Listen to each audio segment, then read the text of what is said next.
Saking sudah dianggap normal sampai kita tidak menganggap bahwa air minum kita ini lebih mahal daripada BBM kita. Betul tidak? Mau diteruskan ini? Mau diteruskan? Saking sudah menempel di kita bahwa wajar saja semua begini. Tapi sekalian hal-hal mendasar ini ingin kita ubah. Supaya yang disebut sebagai perhatian negara pada infrastruktur bukan hanya infrastruktur makro yang membantu kegiatan-kegiatan komersial, tapi infrastruktur mikro yang membuat keluarga-keluarga kita bisa hidup lebih sejahtera. Itu sebabnya kemarin ketika dalam acara debat saya katakan Wakanda no more, Indonesia forever.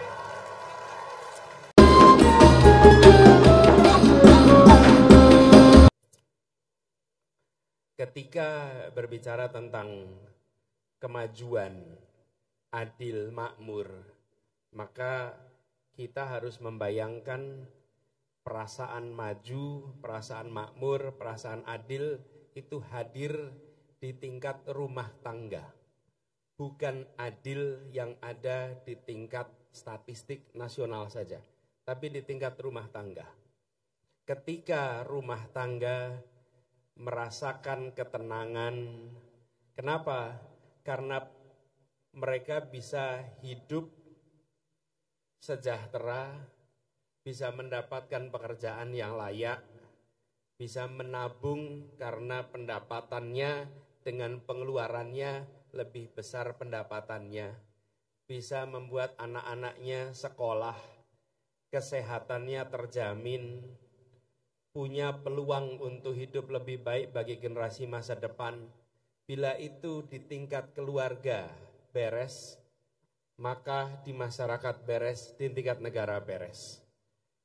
Banyak yang kita kerjakan selama ini membicarakan di level makronya, tapi tidak banyak membahas di level mikronya. Bagaimana keluarga kita bisa hidup dengan layak, bisa meraih kesejahteraan lebih baik. Kita akan melakukan perubahan, mengembalikan fokus pembangunan kita kepada manusianya dan terlihat pada kehidupan keluarga-keluarga. Jadi, ketika kita menunjukkan angka-angka statistik nasional, itu harus tercermin dalam kebahagiaan keluarga. Ketika saya bertugas di Jakarta, saya bicara dengan seluruh jajaran, saya sampaikan pada mereka, angka statistik itu perlu, karena itu membantu kita untuk mengukur kita hari ini dibanding besok. Menakar bagaimana progres ke depan, angka-angka statistik. Macam-macam tuh, statistik, angka partisipasi sekolah, statistik, angka kematian ibu melahirkan, angka statistik stunting, itu semua statistik semua itu. Kemudian kita bicara tentang angka anak putus sekolah, kita bicara tentang tingkat unemployment atau tingkat pengangguran, itu semua statistik. Tapi yang kita inginkan adalah, saya sampaikan, rakyat di Jakarta bisa bilang pada dirinya dan keluarganya, syukur alhamdulillah, untung kita tinggal di Jakarta. Ketika itu ada, maka rakyat merasa bahwa pemerintah di kota ini sudah memfasilitasi. Kita menginginkan bahwa rakyat Indonesia, keluarga-keluarga bisa mengatakan, untung kami jadi rakyat Indonesia, sehingga kita bisa merasakan kebahagiaan itu. Jangan sampai terbalik, betapa repotnya jadi orang Indonesia itu.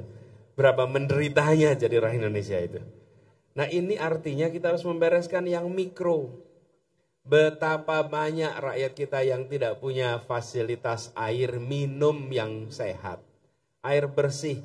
Bapak Ibu sekalian, kita semua nih pada bawa minum air apa nih? Air botol. Air botol. Apa itu nggak dianggap masalah? Saking sudah dianggap normal sampai kita tidak menganggap bahwa air minum kita ini lebih mahal daripada BBM kita. Betul tidak? Mau diteruskan ini? Mau diteruskan? Saking sudah menempel di kita bahwa wajar saja semua begini. Tapi sekalian hal-hal mendasar ini ingin kita ubah. supaya yang disebut sebagai perhatian negara pada infrastruktur bukan hanya infrastruktur makro yang membantu kegiatan-kegiatan komersial, tapi infrastruktur mikro yang membuat keluarga-keluarga kita bisa hidup lebih sejahtera. Infrastruktur mikro. Nah, cuman infrastruktur mikro itu tidak gampang difoto dan dipamerkan tiap 5 tahunan. Nah, gampang dipamerkan, tapi kalau infrastruktur makro gampang dipamerkan. Tapi republik ini dibangun bukan untuk pameran. Republik ini dibangun untuk memberikan kesejahteraan dan keadilan bagi semuanya. Jadi itu poin pertama. Yang kedua, teman-teman sekalian, saya meneruskan saja yang tadi disampaikan, bahwa kita ingin agar kehidupan bernegara ini menjadi kehidupan demokrasi yang sehat. Demokrasi yang memberikan ruang atas gagasan dan gagasan untuk diasah. Sehingga gagasan yang bergulir menjadi kebijakan adalah gagasan yang sudah diperdebatkan dengan sehat. Karena itulah mengapa kami percaya selama masa kampanye ini terbuka untuk berdiskusi soal gagasan. Karena di balik karya ada narasi, di balik narasi ada gagasan. Kalau karya tanpa narasi, tanpa gagasan, nanti ujungnya hanya kerja saja yang belum tentu ada gagasannya, belum tentu ada narasinya. Dan ketika ditanya mengapa dikerjakan, jawabannya nggak ada. Dan biasanya yang begitu nggak tahan dengan kritik. Nggak tahan dengan kritik. Kenapa? Karena tidak dibangun dengan gagasan. Segala yang dibangun dengan gagasan dia sanggup berhadapan dengan kritik. Karena di balik karya ada gagasan. Ketika karya tanpa gagasan, maka kritik harus dihentikan, kritik harus dimatikan, kritik harus dijauhkan. Karena karyanya tidak akan bisa bahas, karena nggak ada gagasan. Itulah sebabnya mengapa kami terbuka gagasan. Dan ini teman-teman sekalian, komitmen kita. Jangan sampai apa yang dialami KIB hari ini berulang di masa yang akan datang. Tidak boleh lagi ada hambatan untuk kebebasan berbicara, berkumpul, berserikat, dan lain-lain. Itu sebabnya kemarin ketika dalam acara debat saya katakan, Wakanda no more, Indonesia forever. Tidak boleh ada lagi perasaan bahwa kita ini khawatir, takut. Nah, oleh sebab itu, teman-teman hadir di sini adalah para mahasiswa, mayoritas. Saya ingin sampaikan kepada semua. Saat ini teman-teman punya 3 pilihan. 3 pilihan pasangan untuk memegang kewenangan di 5 tahun ke depan. Apa tugas terbesar yang akan diberikan kepada mereka yang terpilih? Mengambil keputusan. Atas nama seluruh rakyat, dia akan ambil keputusan. Apapun itu keputusannya. Atas nama seluruh rakyat. Ada proses politiknya. Karena itu, saya mengajak kepada teman-teman semua untuk tidak membuang kesempatan menentukan ini, tapi justru ikut menentukan pilihan. Kami sampaikan gagasan, tadi Gus Imin sudah sampaikan, saya sampaikan. Belum tentu teman-teman di sini setuju dengan pandangan kami. Dari 100 hal yang kita bahas, mungkin kita ada perbedaan 3, 5, mungkin 10. Mungkin sama yang 90. Tidak mungkin ada orang yang 100% sama persis. Tapi kami memilih untuk berdiskusi supaya teman-teman tahu apa gagasan kami daripada kami diam dan teman-teman tidak tahu apa yang menjadi gagasan kami. Ada 3. Ada 3 nih. Anda boleh cek yang lain membuka diri tidak untuk dialog gagasan. Kalau tidak membuka berarti Anda tidak punya ruang untuk tahu apa gagasannya. Anda punya ruang untuk tahu di mana samanya dan di mana bedanya. Kami memilih untuk membuka supaya teman-teman tahu di mana samanya, di mana bedanya. Berapa persen yang sama, berapa persen yang beda. Hari habis itu Anda tentukan mana yang paling banyak kesamaannya dengan Anda. Di situ Anda jatuhkan pilihannya. Karena Anda tidak mungkin ketemu dengan orang yang 100% Anda setuju. Nggak mungkin. Tapi Anda bisa pilih mana yang paling banyak samanya. Satu hal yang pasti, kami berdua tumbuh besar dalam suasana aktivisme pergerakan mahasiswa. Karena itu kami ingin menjaga, kalau tadi Bang Habil tanya, bagaimana gerakan mahasiswa? Gerakan mahasiswa harus terus menjadi gerakan kritis untuk Republik ini. Dia menjadi bagian dari yang menjaga agar hati nurani yang ada di masyarakat terungkap lewat pikiran-pikiran para mahasiswa. Mahasiswa ini memiliki sebuah kemewahan yang barangkali tidak dimiliki yang lain.